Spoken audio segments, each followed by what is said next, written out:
नमः जनभाषायै संस्कृताय मित्राणि श्रीगुरुवे नमः। महाकवि शूद्रक की राजधानी विदिशा से मैं तेजेंद्र आचार्य आप सभी का हमारे यूट्यूब चैनल पर हार्दिक स्वागत करता हूं। आज हम संस्कृत साहित्य के प्रसिद्ध साहित्यकार महाकवि भवभूति के जन्म परिचय के बारे में जानेंगे।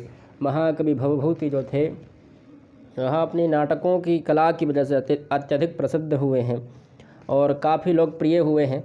कालिदास के बाद इन्हीं का नाम आता है। नाटकों की अगर श्रृंखला में कोई अच्छा नाटक इन्होंने लिखा तो जो अभिज्ञान शाकुंतलम के बाद यदि कोई अच्छा नाटक विश्व के जो साहित्यकारों ने माना तो वह इन्हीं के नाटक को माना, जो उत्तर रामचरितम है।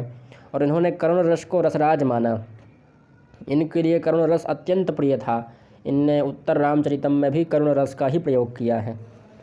तो इनका नाम भवभूति था, पिता का नाम नीलकंठ था, माता का नाम जतुकर्णी था, गुरु का नाम ज्ञाननिधि था। उपनाम इनका श्रीकंठ था, यानी मूल नाम अथवा उपनाम श्रीकंठ था और भवभूति इनकी प्रसिद्ध नाम था। पिता का नाम नीलकंठ, माता का नाम जतुकर्णी और गुरु का नाम ज्ञाननिधि था। इनके 3 नाटक प्राप्त होते हैं। पहला है महावीर चरितम।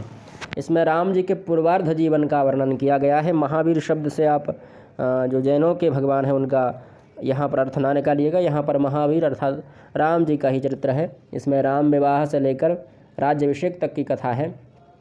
तो यह राम जी के पूर्वार्ध जीवन की कथा इसमें समाहित है और यह वीर रस प्रधान है। इसमें रस वीर रस है। फिर है उत्तर रामचरितम। यह 7 अंकों में राम के उत्तर जीवन को जो अभिषेक के बाद आरंभ होता है चित्रित किया गया है। यह भी नाटक है और महावीर चरितम भी नाटक है। तीनों नाटक ही हैं।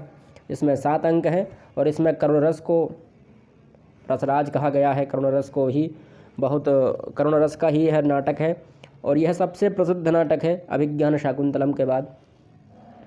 फिर है मालती माधवम। यह प्रकरण है, 10 अंक है इसलिए प्रकरण है, जिसमें मालती और माधव की कल्पना प्रसूत प्रेम कथा है।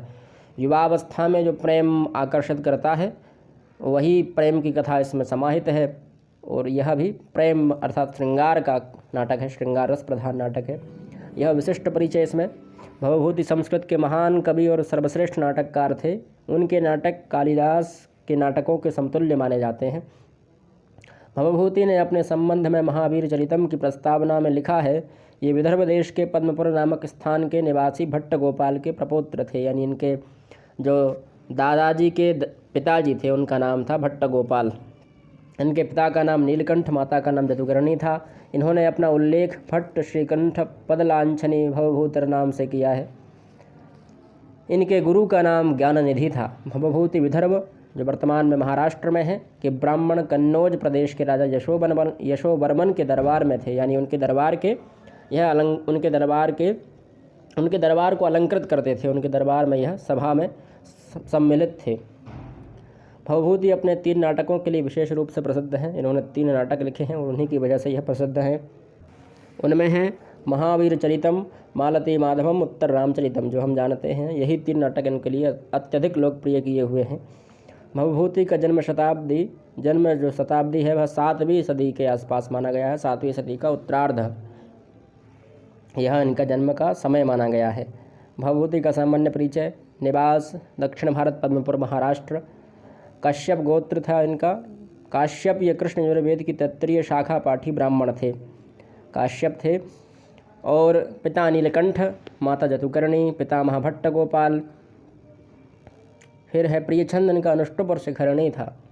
शिखरणी कवि भी कहा जाता है इनको। शिखरणी की वजह से अनुष्टुप भी प्रिय था और शिखरणी भी प्रिय था। शिव के उपासक थे, शैव उपासक थे, फिर भी राम जी के चरित्र का इन्होंने वर्णन किया है। भवभूति का मूल नाम श्रीकंठ था। कवि के रूप में भवभूति के नाम से विख्यात हैं। यानी अत्यधिक जो लोकप्रिय हैं भवभूति के नाम से हैं, पर इनका मूल नाम श्रीकंठ था। रीति गौढ़ी का प्रयोग किया गया है, अलग अलग रीतियाँ होती हैं। उत्तर रामचरितम में वैदर्भी रीति का प्रयोग किया है। बाकी 2 नाटकों में गौढ़ी है, मालती माधवम, और महावीर चरितम में उत्तर रामचरितम में वैदर्भी रीति है और उत्तर रामचरितम में करुण रस को प्रधानता दी गई है।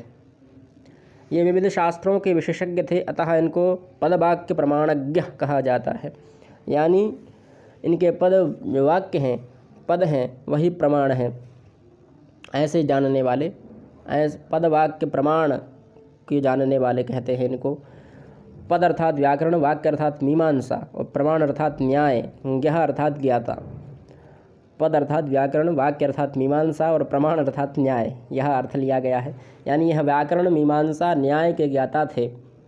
इनका दर्शन में भी अत्यधिक उनको श्रेष्ठ माना गया है। और एक कुछ ऐसी टीका भी मिलती है, कहते हैं कि इन्होंने कुछ टीका भी लिखी है किसी ग्रंथ पर दर्शन के, पर उसके लिए प्रमाण प्रस्तुत नहीं हो पा रहे हैं। तो वो लोगों का मानना है, कुछ साहित्यकारों का। पर दर्शन में भी इनकी रुचि थी, इनके ग्रंथों से हमें ऐसा प्रतीत होता है। महावीर चरितम में इन्होंने अपने आप को परिणत प्रज्ञा कहा है। उत्तर रामचरितम में इन्होंने अपने आप को वश्यवाग कहा है। भवभूति के नाटकों में अभिधा वृत्ति मुख्य है। भवभूति की कृतियों में ओज गुण अधिक है।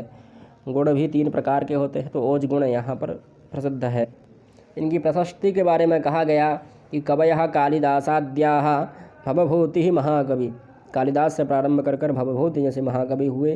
प्रियछंद अनुष्टुप और शिखरणी था। उपासक शिव के थे। मूल नाम श्रीकंठ था। रीति गौढ़ी। उत्तर रामचरितम वैधर्वी रीति थे। विविध शास्त्रों के विशेषज्ञ थे। इनको पदवाक्य प्रमाणज्ञ कहा गया। और कृतियाँ हैं इनकी उत्तर रामचरितम, जिसमें 7 अंक हैं। महावीर चरितम में भी 7 अंक हैं। मालती माधव प्रकरण नाटक है, प्रकरण रूपक है, इसमें 10 अंक हैं। इसमें मालती और माधव की कथा समाहित है। फिर इनकी उपाधि है श्रीकंठ, मूल नाम भी है।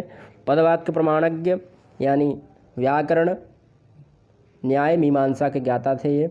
पर परिणत प्रज्ञा वश्यवाक, यह इनकी खुद की ही है। परिणत प्रज्ञा वश्यवाक इन्होंने स्वयं को कहा है। शिखरणी कवि, मैंने कहा था कि शिखरणी कवि के नाम से भी जाने जाते हैं, क्योंकि शिखरणी इनका प्रिय छंद है। अम्बेक और उदम्बर, यह भी इनकी उपाधि है। और श्रीकंठ पद लांछनः, यह भी इनकी उपाधि है। यह इनका सामान्य परिचय हो गया, विशिष्ट भी समझ सकते हैं। इसमें हमने जान लिया कि भवभूति जो थे, और इनका जो काल था 7वीं शताब्दी के उत्तरार्ध माना जाता है, यानी 650 के आसपास। और यशोवर्मन जो कन्नौज के राजा थे, उनके यह सभापति थे, उनकी सभा में यह रहते थे। जयतु संस्कृतम, जयतु भारतम।